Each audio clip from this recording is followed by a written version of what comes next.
So today we're announcing a partnership between Broadcom and OpenAI. We've been working together for about the last 18 months designing a new custom chip. More recently, we've also started working on a whole custom system. These things have gotten so complex, you need the whole thing. And we will be starting in late next year, deploying 10 gigawatts of these racks, of these systems, and our chip, which is a gigantic amount of computing infrastructure to serve the needs of the world to use advanced intelligence. So this is going to entail both compute and chip design and scaling out? This is a full system. So we closely collaborated for a while on designing a chip that is specific for our workloads. When it became clear to us just how much inference capacity the world was going to need, we began to think about, could we do a chip that was meant just for that kind of a very specific workload? Broadcom is the best partner in the world for that, obviously. And then to our great surprise, this was not the way we started, but as we realized that we were going to really need the whole system together to support this as this got more and more complex, it turns out Broadcom is also incredible at helping design systems. So we are working together on that entire package, and this will help us even further increase the amount of capacity we can offer for our services. So Hawk, how did this come about? When did this start? When did you guys first talk about working together on this? Well, other than the fact that Sam and Greg are great people to work with, it's a natural fit because OpenAI continues to do the most advanced models, frontier models in generative AI out there. But as part of it, you continue to need compute capacity, the latest compute capacity as you progress in a roadmap towards a better and better frontier model and towards superintelligence. And compute is key part, and that comes with on semiconductors. And as Sam indicated, more than semiconductors. And we are, even though I say it myself, probably the best semiconductor company out there.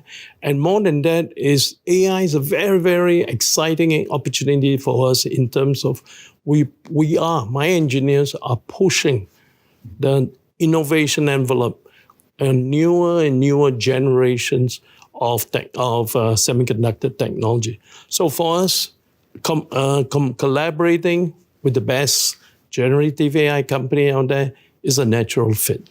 And this isn't just chips, it's going out to scale, like 10 gigawatts. And I have trouble kind of even understanding that. What does that even mean when you're talking about 10 gigawatts? First of all, you said it's not just chips. That Hawk touched on this too, but the vertical integration point is really important. We are able to think from like etching the transistors all the way up to the token that comes out when you ask ChatGPT a question and design the whole system. All of the stuff about the chip, the way we design these racks, the networking between them, how the algorithms that we're using fit the inference chip itself, a lot of other stuff, all the way to the end product.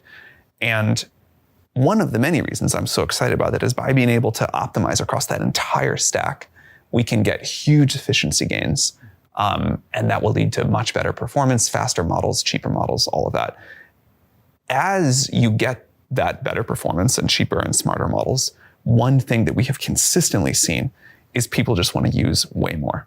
So we used to think like, oh, we'll optimize things by 10x and we'll solve all of our problems, but you optimize by 10x and there's 20x more demand. So 10 gigawatts, 10 incremental gigawatts, this is all on top of what we're already doing with other partners and all the other data centers and silicon partnerships we've done. 10 gigawatts is a gigantic amount of capacity. And yet, if we do as good of a job as we hope, even though it's vastly more than the world has today, we expect that very high quality intelligence delivered very fast and at a very low price, the world will absorb it super fast and just find incredible new things to use it for. So what is the hope with this? The hope is that the kinds of things people are doing now with this compute, writing code, doing more, automating more and more of enterprises, generating videos and Sora, whatever it is, they will be able to do that much more of it and with much smarter models. It's amazing. So Greg and Charlie, when you think about historically, when people have tried to develop, chips or hardware to suit whatever was the current modem for using computing at that point, what examples have you looked upon historically to figure out how to plan forward? What's been inspiring you when you think about this? Well, I say the number one thing, honestly, is working with good partners. I think it's like very clear that we, as a company, are not able to do everything ourselves, and getting into actually building our own chips for our own specific workloads was not something we could do from a total standstill without working with Hawk and Charlie and Broadcom. So it's just been really incredible to lean on their expertise together with our understanding of the workload. And it's been actually very interesting to see the places where OpenAI is able to do things very differently from the rest of the industry, or the way that things would historically be done. For example, we've been able to apply our own models to designing this chip, which has been really cool. We've been able to pull in the schedule. We've been able to get massive area reductions, right? You take components that humans had already optimized and just pour compute into it, and the model comes out with its own optimizations. And it's very interesting. We're at the point now where I don't think any of the optimizations we have are ones that human designers couldn't have come up with. Like, usually our experts take a look at it later and say, yeah, like this was on my list, but it was like 20 things that would have taken them another month to get to. And that's actually really, really interesting that we were coming up on a deadline working with Charlie's team, and we were running optimizations. We had a choice of, do we actually take a look at what those optimizations were, or do we just keep going until the deadline and then take a look after? And we decided, of course, you got to just keep going. And so we've really been building up this expertise in-house to understand this domain. And that's something we actually think can help lift up the whole industry. But I think that we are heading to a world where AI intelligence is able to help humanity make new breakthroughs that just would not be possible otherwise. And we're going to need just as much compute as possible to power that. Hans, you told me that you weren't surprised by this announcement. Please, can you tell the audience exactly why OpenAI has decided to partner with Broadcom? What makes Broadcom a good partner for OpenAI? And what is it OpenAI is going to be doing with Broadcom? I mean, they've just had an announcement with AMD. They've had a huge partnership with NVIDIA, who also recently invested $100 billion into OpenAI. Why is OpenAI also now partnering with Broadcom? What is the opportunity Sam Altman sees here? Well, to answer the question of what makes Broadcom such a great partner for OpenAI at this stage in the game, we do have to go back in time a little ways. You know, after AlexNet proved that GPUs and deep neural networks were an incredibly powerful technology, there were really two main big players that went all in on trying to develop hardware and software around this ecosystem. And the first of which you obviously know, and that's NVIDIA. Jensen Huang very quickly latched on to the importance of this moment and started building NVIDIA towards becoming this AI first play that has since come to dominate the market. But there was also another company that went all in on accelerated parallel computing and deep neural networks around the same time, which I think most retail investors just don't fully appreciate. And that company was Google. So last month, Google processed over 1.3 quadrillion tokens, which is more than 4 times as many tokens as OpenAI processed. And this is really the culmination of deep work in the area of artificial intelligence that goes back many years.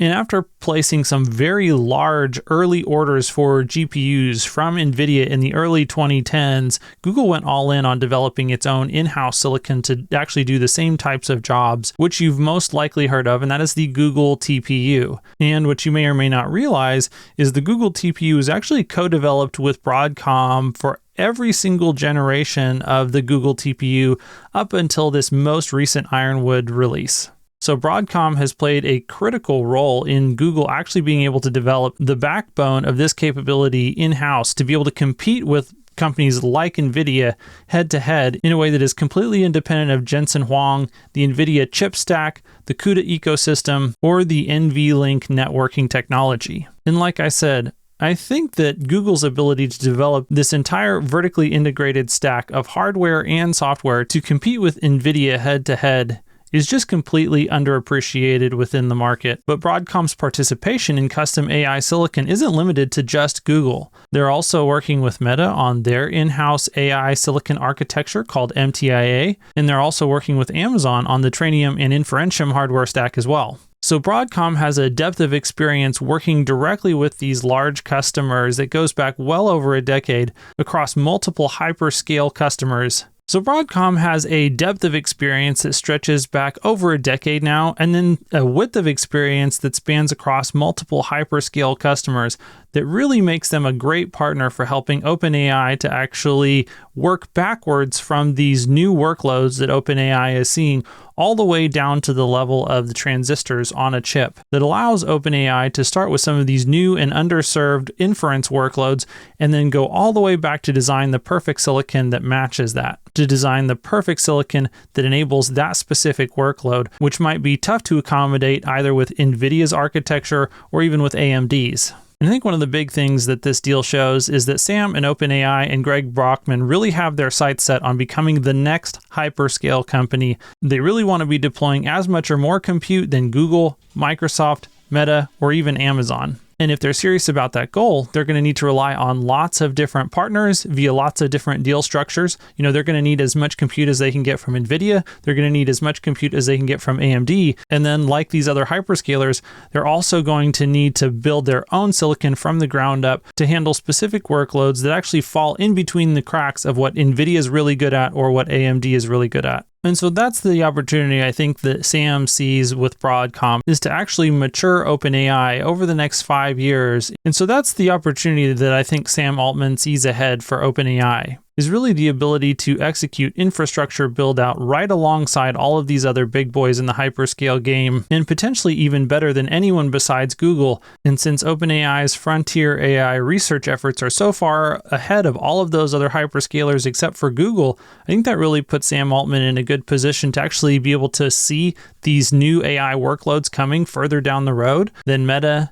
Amazon, or even Microsoft, which at least gives them an opportunity to surpass those hyperscale clouds and help Sam to hopefully catch up as close as possible to Google. The second thing I want to ask you, Hans, is actually a bit of a pulse check on the AI ecosystem. Like I mentioned, we recently saw NVIDIA make a $100 billion investment into OpenAI. We then saw OpenAI agree a 6 gigawatt deal with AMD last week, now a 10 gigawatt deal with Broadcom this week. You sent me a link to a tweet today saying Google is processing 1.3 quadrillion tokens per month at the moment, which just so happens to be 4 times OpenAI's current run rate. We're also seeing ChatGPT's adoption rate growing faster than the internet did. We're seeing OpenAI's revenue grow faster than Meta and Google did. And we're also seeing compute demand scaling at over 4x a year, 3 times faster than Moore's Law. It seems like an absolutely insane time to be observing technology. What do you make of all of this, Hans? Well, yes, it's been an absolutely wild couple of weeks, and it's crazy to see what Sam and OpenAI have been up to and just the scale of their ambitions. Ultimately, Sam is just trying to do everything he can to keep up with Google at the frontier of AI, and a big part of what that means is that he has to bootstrap a giant cash printer around his company super fast if he wants to be anywhere close to keeping up. And as you mentioned earlier, Google's currently processing 1.3 quadrillion tokens per month, which is over 4 times as many tokens as OpenAI is processing.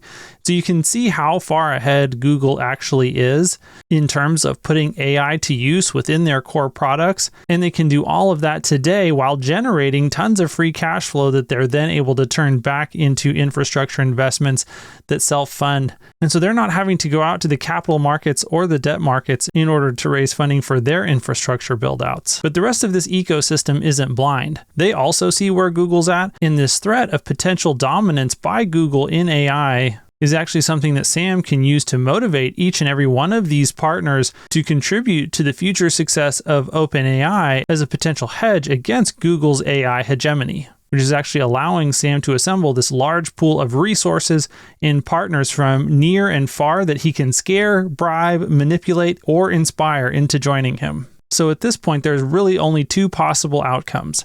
Either Sam and OpenAI become the next hyperscale AI company, or they will explode trying and leave a massive amount of carnage in their wake. But I wouldn't necessarily bet against Sam and OpenAI here. They do have the benefit of a core product in intelligence that is as valuable today as oil was during the Industrial Revolution.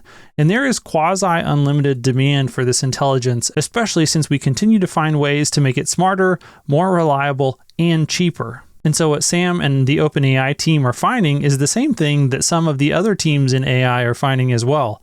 That as long as you can make it smarter at the same price, or if you can make it cheaper at the same level of intelligence, or even more, if you can make it smarter and cheaper at the same time, then your demand actually explodes exponentially. And so they're actually very confident, based on the research that they're seeing in-house, that they're going to be able to deliver those smarter and cheaper models, which will then drive this demand growth, which will consume all of this compute and infrastructure build out that they're aggressively planning for. And then when they combine the demand growth that they forecast with their ability to monetize that demand, we could very easily see one of the fastest growing revenue companies in history being born as we speak.